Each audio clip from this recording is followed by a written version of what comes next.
आपल्या आजूबाजूला जे जग आहे त्याचा पाया काय आहे? म्हणजे ज्या इमारतींमध्ये आपण राहतो, जे फोन आपण वापरतो, ज्या गाड्या आपण चालवतो, हे सगळं अस्तित्वात आलं तरी कसं? या सगळ्या प्रश्नांचं ना एकच उत्तर आहे: अभियांत्रिकी. चला तर मग आजच्या या माहिती सत्रामध्ये आपण आधुनिक जगाचा हा आराखडा कसा तयार झालाय हेच सोप्या भाषेत समजून घेऊया.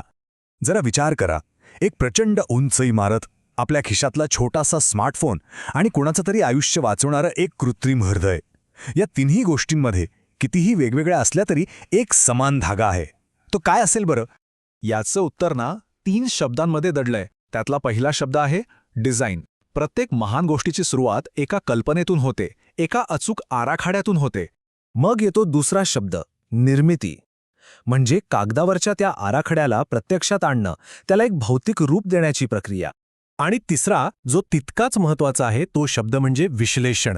जे काही आपण बनवलंय ते अपेक्षेप्रमाणे काम करताय की नाही, किंवा ते अजून चांगलं कसं करता येईल याचा सतत अभ्यास करणं. डिझाईन, निर्मिती आणि विश्लेषण हीच तर इंजिनिअरिंगची खरी ओळख आहे.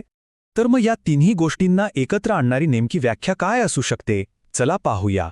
आता हे थोडं किचकट वाटेल, पण सोप्या भाषेत सांगायचं झालं तर विज्ञान आपल्याला सांगतं की एखादी गोष्ट का घडते, तर अभियांत्रिकी त्याच काचा वापर करून ती गोष्ट कशी करायची हे ठरवते. हे एक असं शास्त्र आहे जे विज्ञान आणि गणिताच्या मदतीने आपल्या रोजच्या समस्यांवर ठोस उपाय शोधून काढतं.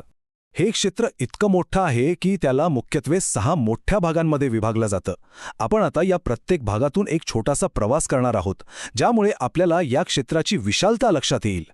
चला सुरुवात करूया त्या शाखांपासून ज्यांनी आपल्या डोळ्यांना दिसणारं जग उभं केलं आहे, म्हणजे आपल्या भौतिक जगाची अभियांत्रिकी.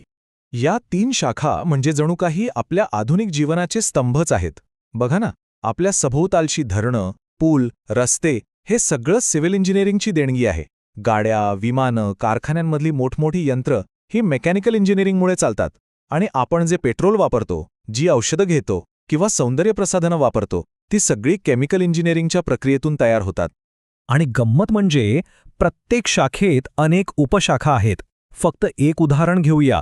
सिव्हिल इंजिनिअरिंगमधली एक उपशाखा आहे स्ट्रक्चरल इंजिनिअरिंग. ही शाखा इमारतींच्या डिझाईनपासून ते भूकंपरोधक बांधकामापर्यंत आणि समुद्रातल्या प्लॅटफॉर्मपासून ते वाऱ्याचा प्रचंड वेग सहन करणाऱ्या रचनांपर्यंत विचार करते. विचार करा, एकाच शाखेची खोली किती अफाट आहे. चला आता या भौतिक जगातून जरा आत येऊया, थेट आपल्या हाताच्या तळव्यावरच्या जगात, म्हणजे आपलं डिजिटल आयुष्य घडवणाऱ्या अभियांत्रिकीकडे. आपला स्मार्टफोन किंवा लॅपटॉप, त्याला ऊर्जा कोण देतं? तर ते आहे इलेक्ट्रिकल इंजिनिअरिंग, जे विजेच्या प्रवाहाचा आणि नियंत्रणाचा अभ्यास करतं. आणि ज्या स्क्रीनला आपण स्पर्श करतो ती जे विशिष्ट पदार्थांपासून बनली आहे, त्या पदार्थांची निर्मिती होते मटेरियल्स इंजिनिअरिंगमध्ये. बरं, इथे ना एक नेहमीचा गोंधळ दूर करूया. इलेक्ट्रिकल आणि कम्प्युटर इंजिनिअरिंगमध्ये नेमका फरक काय? तर असं समजा की इलेक्ट्रिकल इंजिनिअरिंग म्हणजे शरीरात रक्तप्रवाह सुरळीत ठेवण्यासारखं आहे, ओके?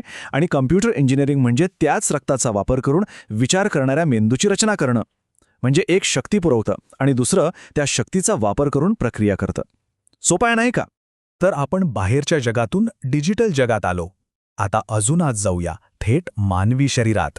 ही अशी जागा आहे जिथे अभियांत्रिकी आणि जीवन एकमेकांना भेटतात. खरं सांगायचं तर बायोमेडिकल इंजिनिअरिंग हे एक असं क्षेत्र आहे जिथे अक्षरशः चमत्कार घडतात. कृत्रिम अवयवांपासून ते शरीरात बसवल्या जाणाऱ्या उपकरणांपर्यंत, MRI सारख्या तंत्रज्ञानाने शरीराच्या आत डोकवण्यापासून ते थेट मेंदूला संगणकाशी जोडण्यापर्यंत, हे सगळं शक्य झालंय ते याच शाखेमुळे. फक्त न्यूरल इंजिनिअरिंगचं हे ध्येय बघा, गमावलेल्या संवेदी मोटर क्षमता बदलणे किंवा पुनर्संचयित करणे. याचा अर्थ काय? याचा अर्थ एखाद्या व्यक्तीची पाहण्याची, ऐकण्याची किंवा हालचाल करण्याची क्षमता तंत्रज्ञानाचा वापर करून परत मिळवून देणे. हे एखाद्या जादूपेक्षा कमी नाहीये.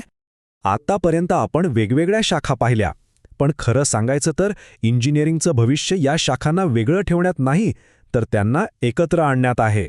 त्याचं सगळ्यात उत्तम उदाहरण म्हणजे मेकॅट्रॉनिक्स. विचार करा, एक आधुनिक रोबोट कसा बनतो? आधी मेकॅनिकल इंजिनिअरिंग वापरून त्याचं शरीर आणि हातपाय बनवले जातात. मग इलेक्ट्रॉनिक्स वापरून त्याला सेन्सर्स आणि सर्किट्स दिले जातात. आणि सगळ्यात शेवटी कॉम्प्युटर सायन्स वापरून त्याला एक मेंदू दिला जातो, जो त्याला विचार करायला आणि निर्णय घ्यायला शिकवतो. 3 वेगवेगळ्या शाखा एकत्र येतात तेव्हा कुठे एक रोबोट तयार होतो. आणि हे तर फक्त एकच उदाहरण झालं. आज क्वांटम कम्प्युटिंग, कृषी तंत्रज्ञान, जिओमॅटिक्स यांसारखी अनेक नवीन क्षेत्र उदयास येत आहेत. या सगळ्यांमध्ये वेगवेगळ्या शाखा एकत्र येऊन मोठ्यात मोठ्या समस्यांवर उपाय शोधत आहेत. म्हणून म्हणतो भविष्य हे एकत्रीकरणाचे आहे. तर या सगळ्या माहितीनंतर एक शेवटचा विचार मनात येतो. आज आपण मंगळावर वस्ती करण्याबद्दल बोलतोय, जिथे प्लॅनेटरी इंजिनिअरिंगसारखी पूर्णपणे नवीन क्षेत्र जन्माला येत आहेत. मग जरा विचार करा, यानंतरचं असं कोणतं मोठं आव्हान असेल ज्याला सामोरं जाण्यासाठी मानवजात अभियांत्रिकीची मदत घेईल? ते हवामान बदल असेल, ऊर्जेची समस्या असेल की अजून काहीतरी वेगळंच असेल? आपली पुढची मोठी झेप कोणती असेल?